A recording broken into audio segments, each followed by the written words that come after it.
पुराने समय में राजा महाराजाओं की सभा में अनेक विद्वान होते थे जो कठिन से कठिन प्रश्नों के उत्तर पलक झपकते दे देते थे।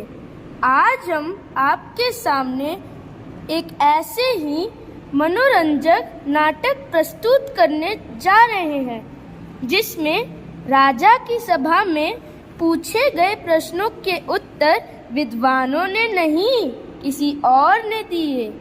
किसने दिए? आइए देखते हैं। पहला दृश्य।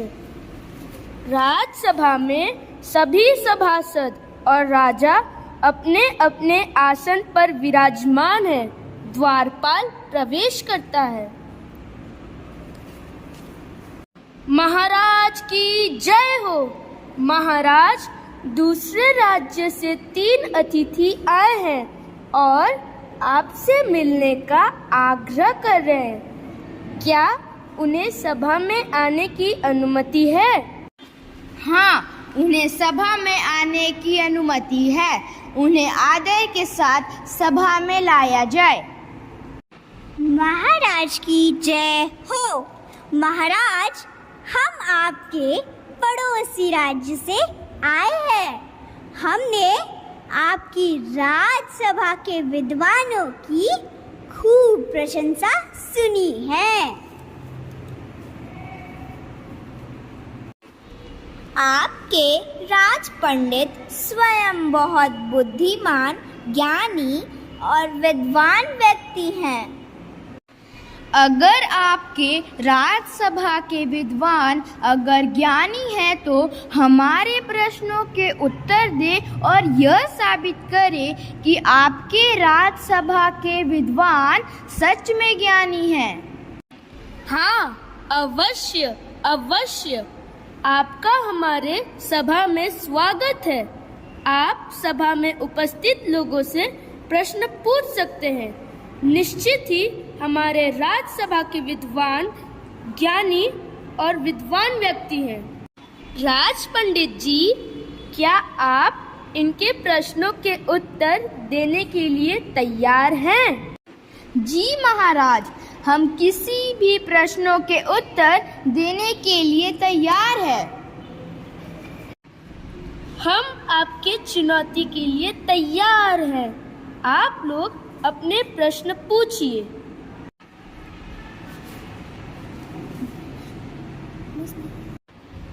राज पंडित जी, आप और हम सभी जानते हैं कि प्रत्येक वस्तु, चाहे वह किसी आकार की हो, उसका एक केंद्र या मध्य अवश्य होता है।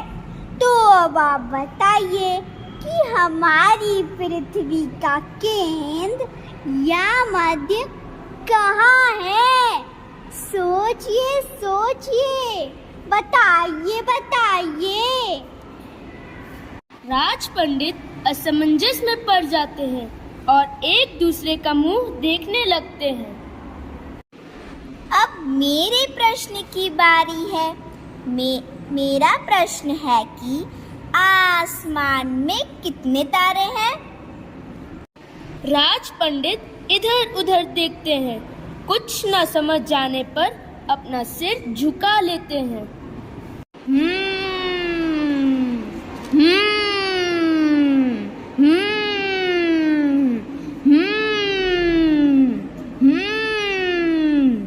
मेरा प्रश्न बहुत ही सरल है। अच्छा, बताइए कि मेरी दाढ़ी में कितने बाल हैं? इतनी बड़ी राजसभा में अतिथियों के प्रश्नों के उत्तर देने वाला कोई नहीं है। आप सभी राज पंडित बहुत बुद्धिमान, ज्ञानी और विद्वान हैं, पर अतिथियों के प्रश्नों का उत्तर नहीं दे पाना बड़ी लज्जा और दुख की बात है। महाराज, क्षमा कीजिए।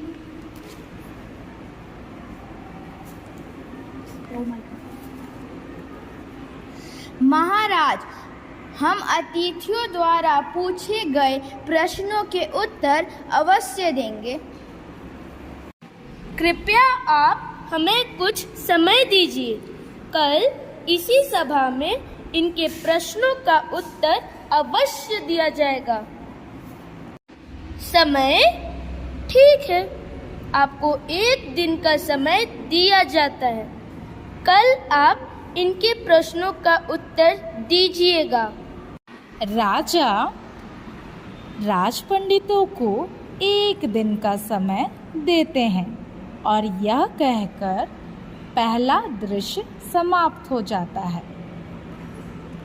दूसरा दृश्य। राजसभा में सभी सभासद, अतिथिगण और राजा अपने आसन पर विराजमान हैं। राजपंडित जी, मुझे उम्मीद है कि मेरे द्वारा दिए गए समय का सदुपयोग किया गया होगा और आज मेरे सभा का मान रखते हुए अतिथियों द्वारा पूछे गए प्रश्नों के उत्तर अवश्य देंगे। महाराज की जय हो। जी महाराज, अवश्य हम अतिथियों द्वारा पूछे गए प्रश्नों के उत्तर देंगे। इसके लिए मैं अपने छोटे बेटे को सभा में आने की अनुमति चाहता हूँ। आज्ञा है, उन्हें आदर के साथ सभा में लाया जाए। महाराज, मुझे आने की अनुमति देने के लिए आपका धन्यवाद। आज मैं अतिथियों के प्रश्नों के उत्तर देने आया हूँ, जिसके लिए मेरा मित्र मेरी सहायता करेगा। यदि आज्ञा हो तो मैं अपने मित्र को सभा में बुलाने की आज्ञा चाहता हूँ। अवश्य, अनुमति है। युवक एक गधे को लेकर सभा में प्रवेश करता है। यह देखकर सभा में हलचल मच जाती है। यह क्या है? यहाँ क्या मजाक चल रहा है? तुम मेरी सभा का अपमान कर रहे हो। इस गधे को ऐसा वैसा गधा ना समझे। यह बुद्धिमान और ज्ञानी गधा है। सभा आरंभ किया जाए। यह हमारा अपमान है कि हमारे प्रश्नों का उत्तर गधा देगा।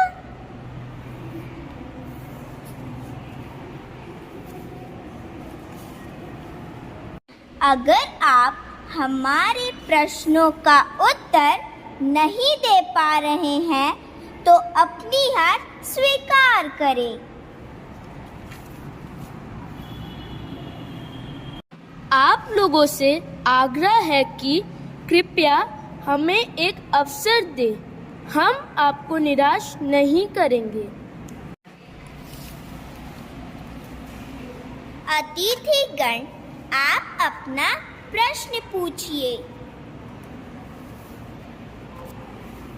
युवक, मुझे यह बताओ कि पृथ्वी का केंद्र या मध्य कहाँ है? हा हा हा, गधे के कान में प्रश्न पूछता है। टिक टिक टिक, टक टक टक, टिक टिक टिक, टक टक टक। गधा युवक के कान में कुछ कहता है। यह सुनकर युवक अपना पैर जोर जोर से पटकने लगता है।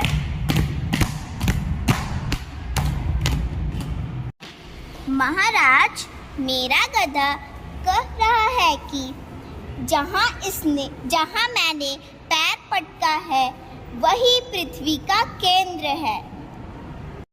अरे, यह क्या बात हुई?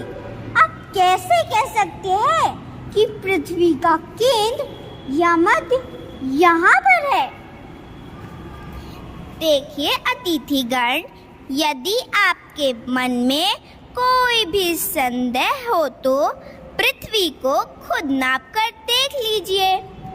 यदि तनिक भी इधर उधर निकला तो मैं अपनी हार मान लूंगा।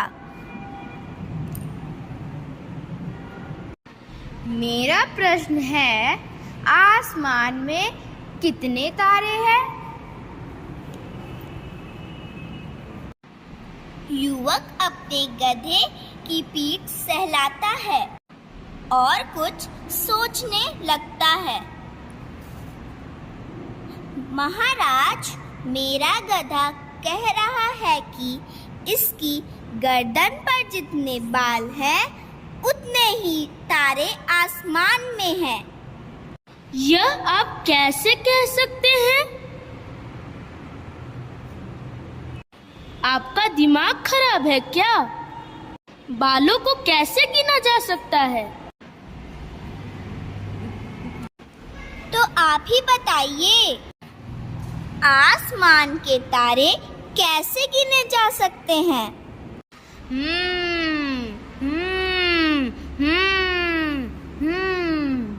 आप यह बताइए कि मेरी दाढ़ी में कितने बाल हैं? युवक गधे के कान में कुछ फुसफुसाता है। महाराज, मेरा गधा कह रहा है कि उसकी दुम में जितने बाल हैं, उतने ही बाल इनकी दाढ़ी में है। हा हा हा हा हा। यदि इन्हें संदेह हो तो एक एक बाल इनकी दाढ़ी का उखाड़ा जाए और एक एक बाल गधे की दुम का उखाड़ा जाए, फिर गिनती की जाए। बताइए कैसा रहेगा? यह सुनकर तीसरा अतिथि अपने हाथों से अपनी दाढ़ी छिपाने लगता है। महाराज, हमें हमारे प्रश्नों के उत्तर मिल गया है। हमें क्षमा कीजिए, हमें आज्ञा दीजिए, हम चलते हैं। वाह युवक, क्या लाजवाब उत्तर दिया है तुमने। तुमने उनका केवल मुंह ही बंद नहीं किया, बल्कि हमारे राज्य के सम्मान की भी रक्षा की। यह लो अपना पुरस्कार। धन्यवाद महाराज। उत्तर तो मेरे गधे ने दिए थे, मैंने नहीं। यह चाहता है कि इनाम के बोझ से यह भी लद जाए। तुम बहुत चतुर हो युवक। मंत्री जी, गधे को सोने के सिक्कों की बोरी से लाद दिया जाए। मंत्री गधे को एक बोरा लाकर देता है और यह कहकर सभा समाप्त हो जाती है। धन्यवाद।